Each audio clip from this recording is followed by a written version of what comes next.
শেষ মুহূর্তে হাজির হয়ে মোনালিসা আর বিহানের এঙ্গেজমেন্ট নিজেই আটকে দিল কম্পাস। কম্পাস ধারাবাহিকে দেখা যায় পুলিশ ডিকের ডেরার মধ্যে ঢুকে পড়ে আর তারপর ডিকেকে অ্যারেস্ট করে। ডিকেকে বাইরে নিয়ে যায়, প্রেস মিডিয়া সবকিছু ডিকেকে ঘিরে ধরে। তবে ডিকে হুঙ্কার দিয়ে কম্পাসকে বলে যে কম্পাসকে সে দেখে নেবে। অন্যদিকে কম্পাসও থেমে থাকে না, ডিকের মতো শয়তানকে শাস্তি দেওয়ার জন্য সবার সামনে রুখে দাঁড়িয়েই কথা বলে এবং ডিকেকে বলে সারা জীবন তাকে জেলেই থাকতে হবে। অন্যদিকে বিহান সিদ্ধান্ত নিয়ে নেয় সে মোনার সাথেই এঙ্গেজমেন্ট করে ফেলবে আর মোনাকেই সে বিয়ে করবে। কম্পাস ফেরার আগে এঙ্গেজমেন্ট পার্টির আয়োজন করে ফেলে ওই মুক্তি সহ সবাই এবং এক প্রকার বিহানকে প্যাচে ফেলে সব আয়োজন শুরু করে দেয় তারা।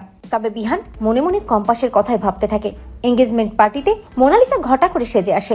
মুক্তি খুব খুশি মনে ভাবতে থাকে, কম্পাস আমি জানতাম তুমি ডিকেকে ফাঁদে ফেলার জন্যই ডিকের কাছে গেছো, কিন্তু তুমি আসার আগেই এই বাড়িতে তোমার জায়গা শেষ হয়ে যাবে। অপর দিকে দেখা যায় যে ডিকের অন্যান্য গুন্ডারা কম্পাসকে কিডন্যাপ করে ফেলে। ঋতুজা কম্পাসকে ফোন দিলেও ফোনে পায় না। অন্যদিকে ওই মুক্তি বিহানকে বলতে থাকে মোনালিসাকে আংটি পরিয়ে দেওয়ার কথা। আংটিটা হাতে নিয়ে বিহান ভাবতে থাকে, কম্পাস আজ যদি তুমি না আসো তাহলে আমার জীবনে আর তোমার কোনো জায়গা আমি রাখবো না, আমি মোনালিসাকেই বিয়ে করব। অপরদিকে দেখা যায় যে কম্পাস অজ্ঞান হয়ে ডেরার মধ্যে পড়ে আছে। একটা সময় কম্পাসের জ্ঞান ফেরে আর জ্ঞান ফিরে কম্পাস এরকম জায়গায় নিজেকে দেখে খুব ভয় পেয়ে যায়। কিন্তু কম্পাস পেছনের দরজা দিয়ে চুপি চুপি বেরিয়ে পড়ে, যেখানে গুন্ডারা আর কম্পাসের হদিশও পায় না।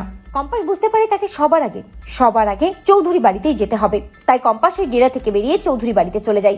অপরদিকে যখনই মোনালিসার হাতে আংটিটা পরাতে যাবে বিহান, তখনই কম্পাস সেখানে গিয়ে চিৎকার করে বলে, দাঁড়ান বিহান স্যার, দাঁড়ান, আপনি আংটি পরাতে পারেন না। কম্পাসকে দেখে বিহান ছুটতে যায় এবং বিহান কম্পাসকে জড়িয়ে ধরে। তো বন্ধুরা, তোমরা এটাই চাও তো এভাবেই যেন শেষ মুহূর্তে কম্পাসের এঙ্গেজমেন্ট ভেস্তে দেয়? কমেন্ট করে জানাতে ভুলো না।